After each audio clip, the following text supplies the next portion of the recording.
একটি বিশেষ গুরুত্বপূর্ণ বার্তা। আগামী মাসের 15 তারিখের মধ্যে শুরু হতে পারে এসআইআর, বা কিছুদিন পরও। কিন্তু এসআইআর হবে এটা মাস্ট, কেননা 17 তারিখ কেন্দ্রীয় চিফ নির্বাচন কমিশনার জ্ঞানেশ কুমার রাজ্যে আসছেন। 18 এবং 19 তারিখ কিন্তু প্রতিটা জেলার বিডিওদের সঙ্গে আলোচনায় তার বসার কথা।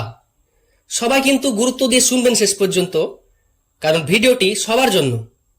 আরও একটা বিশেষ গুরুত্বপূর্ণ বিষয় হলো 7ই অক্টোবর সুপ্রিম কোর্টের রায় আছে, আধার কি এসআইআর নথি হিসাবে গণ্য হবে?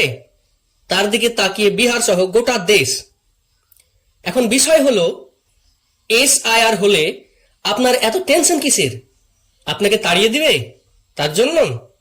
তাহলে শুনুন, এসব গুজবে কান দিবেন না, ভয়ের কিছুই নেই। এসআইআর হলো মূলত বাদ যাবে মৃত ভোটার এবং স্থানান্তরিত ভোটার সংখ্যা। আপনার ভয়ের কোনো কারণ নেই। আপনার বাপদাদারা তো এই দেশেই স্বাধীনতার পর থেকেই আছে। এখনো পর্যন্ত যে 11টি নথির কথা বলা হয়েছে, তার মধ্যে কোনো না কোনোটা আছে নিশ্চয় আপনার। তবে ডকুমেন্টস কিন্তু নিজের গুছিয়ে রাখবেন। দেখুন এই গুরুত্বপূর্ণ নথিগুলি আপনার আছে কিনা।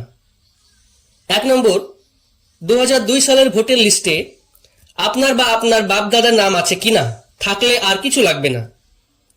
2 নম্বর, আর আপনি যদি তার পরের ভোটার হন, অর্থাৎ 2002 সালের পরের ভোটার হন, তাহলে আপনার বার্থ সার্টিফিকেট বা মাধ্যমিক সার্টিফিকেট যদি থাকে কোনো চাপ নেই। আর এগুলো না থাকলে যে কোনো কাস্ট সার্টিফিকেট থাকলেও হবে, যেমন ওবিসি, এসসি, এসটি এরকম। আর 3 নম্বর, এসব কিছুই না থাকলেও চাপের কিছু নেই। আপনার বাড়ির রেজিস্ট্রি আছে কিনা জানুন, অথবা আপনার বাড়ির দলিল বা জমির দলিল, এইসবগুলো থাকলেই হবে। এগুলো তো প্রায় সবারই কারো না কারো কিছু আছেই, ধরাই যায়। যাই হোক, এত সবের কিছু না থাকলে আর একটা উপায়, সেটা হলো লাস্ট উপায় বলা যায়, ডোমিসাইল সার্টিফিকেট। ডোমিসাইল সার্টিফিকেট করে নিন তাড়াতাড়ি, বিডিও অফিস থেকেই হবে। আর একটা আপডেট 7 তারিখে আসছে, আধার নিয়ে সুপ্রিম কোর্টের ফাইনাল রায়। তাহলে তো কোনো চাপের কিছুই থাকবে না। আপনাদের কেউ যদি ডোমিসাইল সার্টিফিকেট সম্পর্কে না জেনে থাকেন, কিভাবে করবেন কমেন্টে জানান, তাহলে পরবর্তীতে এই নিয়ে একটা ভিডিও খুব শীঘ্রই নিয়ে আসবো।